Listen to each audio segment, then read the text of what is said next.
Majina yangu naitwa Happiness Michael Manyenye, ni kaimu meneja wa PSSF kanda ya Ziwa Mashariki.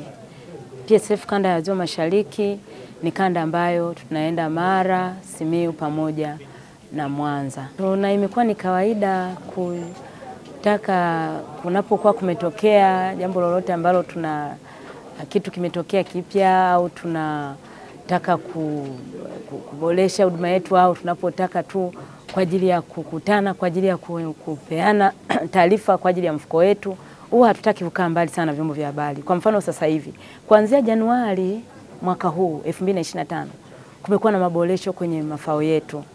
Wastaafu wameongezwa kutoka waliokuwa wanalipwa kima cha chini cha pensheni kutoka shilingi 100,000 mpaka kwenda shilingi 1,500,000 za Kitanzania.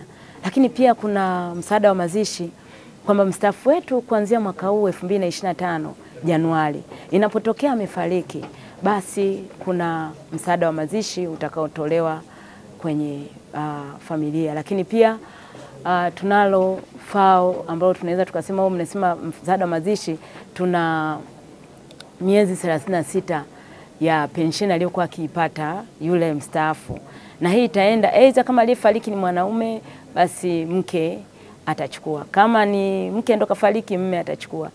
Lakini wengine ni watoto mwenye umri chini ya miaka 21. Hao ndo wanaostahili kwenye hiyo miezi 36 au miaka mitatu. PSSF kwa kweli tumeboresha sana huduma yetu kupitia tunaita kuhudumia wanachama wetu kidijitali. Kwanza kabisa tumeboresha sasa hivi tuna paperless. Kuanzia hatua ya awali ya kujiandikisha, mwanachama anajiandikisha kwenye mfumo wetu kidijitali, anaingia kwenye mfumo wetu kwenye PSSF portal, anajisajili. Baada ya hapo akiwa mwanachama huyo yuko kazini. Sasa hivi hatuhitaji mfike ofisini kwetu utumie gharama kubwa au kutane, tuna adha za usafiri, lakini tunachokuambia sisi kupitia simu yako ya mkononi, tunaita PSSF kiganjani, taarifa zote za mfuko wa PSSF unazipata kwa urahisi kabisa. Kwanza kabisa unajisajili, lakini pili unaweza kaona michango yako, taarifa za michango zinaendeleaje kupitia simu yako ya mkononi. Lakini kingine ambacho tunakifanya sasa hivi ni malipo. Mwanachama wetu unapokuwa unahitaji kufanyiwa malipo, unapokuwa tayari umeshajisajili, unaomba malipo kupitia simu yako ya mkononi au kupitia mfumo wa kidijitali, na unaweza ukapokea malipo yako kabisa. Kwa sababu kishaleta malipo hayo tunayapokea. Na kingine ambacho tumerahisisha, watu wana issue za majina, kubadilisha majina kwenye mfumo. Kwamba unakuja pale unasema jamani mimi nimebadilisha jina langu, nilikuwa naitwa Aisha John, sasa majina yamebadilika yakawa jina jingine. Tunasema hauna haja ya kufika ofisini. Bado kupitia mfumo au simu yako ya mkononi unaweza kaingia kwenye mfumo wetu ukatengeneza majina yako au ukatengeneza details zako, ukaamend detail kama unavyotaka wewe kupitia simu yako ya mkononi. Kwa hiyo tunasema sasa hivi mambo yote yamerahisishwa sana. Hata kujihakiki tumefika mbali zaidi. Kwamba mwanachama wetu mstaafu ukishahakikiwa mara ya kwanza kwa mashine, hauna haja ya kufika ofisini tena kwa ajili ya kuhakikiwa. Utajihakiki kupitia PSSF kiganjani. Na taratibu za kujihakiki ni rahisi kabisa. Ambazo taratibu za kufuata kwa ajili ya kujihakiki ni rahisi kabisa, na hatua zake ni nyepesi ambazo zitakuwezesha mwanachama kujihakiki kupitia simu yako ya mkononi. Hata malipo hayachukui tena muda kwa sababu sasa kila kitu kiko online. Ambao wako kwenye mashirika ya umma ni wanachama wetu, kasoro wale walio kwenye sekta binafsi au waliojiajiri wenyewe.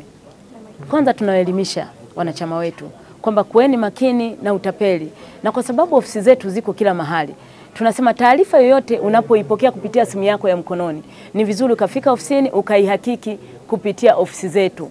Usitume taarifa zako zozote kupitia namba ya simu, mtu amekutumia ujumbe ukatuma taarifa zako.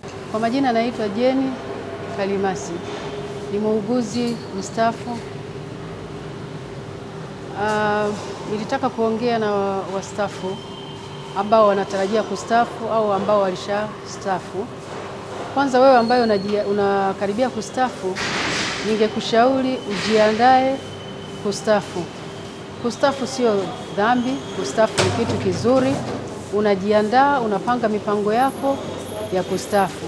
Mimi nilijiandaa kabisa, nikasema nikifika miaka kadhaa nitastaafu, na hivyo na sasa ninashukuru Mungu ninaendelea vizuri katika maisha yangu ya kustaafu. Lakini nilipenda kuwashauri kwamba watu jiunge sana na shirika la PSSF. Sasa hivi kuna maboresho makubwa. Kwa mfano, ukiwa umesahau labda kujihakiki, unakumbushwa kwenye simu yako kwamba unatakiwa kujihakiki tarehe fulani. Staafu mwenzangu ambao umeshastaafu, endelea kupambana, kujifanya kazi vizuri katika maisha yako, na wewe ambaye bado hujastaafu, basi ujipange na ujiandae vizuri kabisa, maana ukijiandaa utaweza kuishi maisha ya amani na furaha.